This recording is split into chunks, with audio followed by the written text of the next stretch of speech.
O Supremo Tribunal Federal já agendou o julgamento para ver se mantém o presidente da Câmara, deputado Arthur Lira, como réu por corrupção passiva. Brasília, Paula Lobão.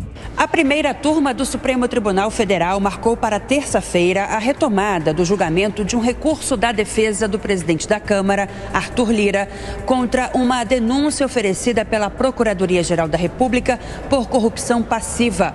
A análise vai definir se, de fato, Arthur Lira será ou não réu neste caso, que envolve a apreensão de R$106 mil em dinheiro com um assessor parlamentar em 2012, quando ele tentava embarcar no aeroporto de Congonhas, em São Paulo, com destino a Brasília, utilizando passagens aéreas custeadas pelo deputado federal. Ao ser preso, o assessor disse que o dinheiro pertencia a Arthur Lira. O deputado nega as acusações. Em 2019, o STF tinha decidido transformar o parlamentar em réu. A defesa de Lira recorreu. O questionamento dos advogados começou a ser julgado em 2020, quando o ministro Dias Toffoli pediu vista. Os ministros também devem discutir uma nova posição da Procuradoria-Geral da República no processo. Inicialmente, a PGR acusou Arthur Lira de corrupção passiva e lavagem de dinheiro. A Procuradoria defendeu que os valores apreendidos deveriam ser entregues a Arthur Lira em troca de apoio político para manter Francisco Carlos Cabaleiro Colombo no cargo de presidente da CBTU, Companhia Brasileira de Trens Urbanos. Depois do novo questionamento do presidente da Câmara dos Deputados, a PGR mudou o posicionamento e passou a defender o arquivamento por considerar que não há provas além dos relatos de colaboradores em delação premiada.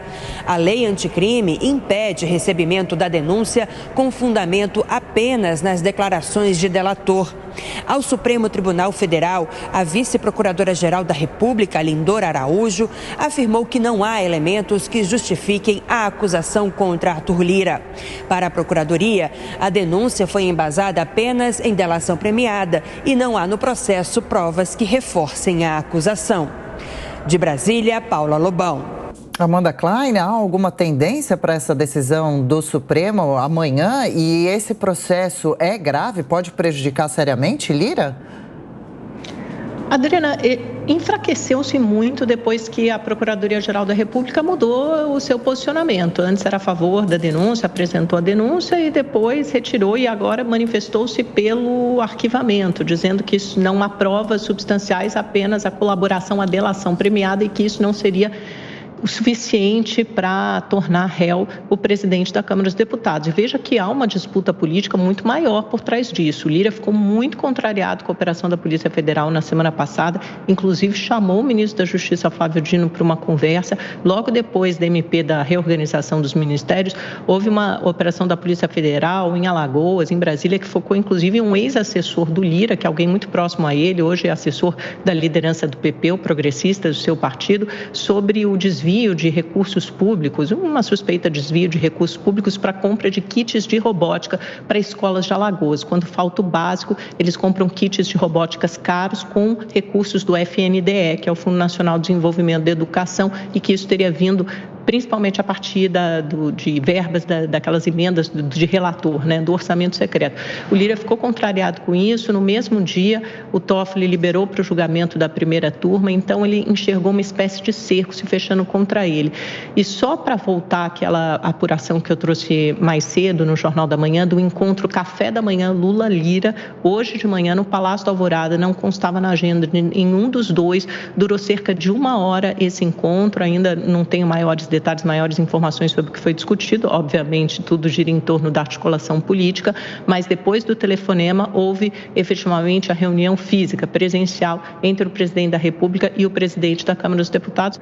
Daqui a pouco, certamente, ao longo da programação, traremos mais detalhes, mas isso é fundamental para acertar a articulação política do governo, entendimento entre os dois. Beraldo, há um potencial explosivo nesta possível condenação, eventualmente, o que pode acontecer com o presidente da Câmara? Bom, toda e qualquer suspeita de corrupção tem que ser investigada de forma implacável. O Brasil precisa que essa prática seja predominante para que a gente se livre desse mal. No caso específico, alguém foi pego com dinheiro. dinheiro não aparece do nada. Então, através de quebra de sigilo telefônico, de sigilo bancário, enfim, fazendo uma conexão. Hoje há muita tecnologia nesse tipo de investigação.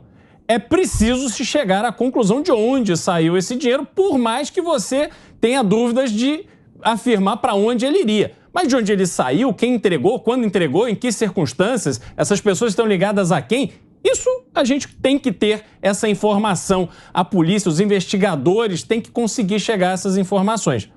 A Procuradoria-Geral da República, diante dos elementos que recebeu, se manifestou por dizer que não havia prova concreta que ligasse o presidente da Câmara a este evento. Então, a gente considera que a Procuradoria-Geral da República fez o seu dever de casa e chegou de forma embasada a essa conclusão. E aí a gente tem que se perguntar, há um atrito, há uma tensão na relação entre o presidente da Câmara e a Câmara como um todo com o governo Lula. E aí, de repente, começam a pipocar essas histórias, esses julgamentos que estavam suspensos, voltam à pauta, enfim. Há ou não há uso de uma circunstância política que força a movimentação da justiça? Isso sim é que deve nos preocupar e muito.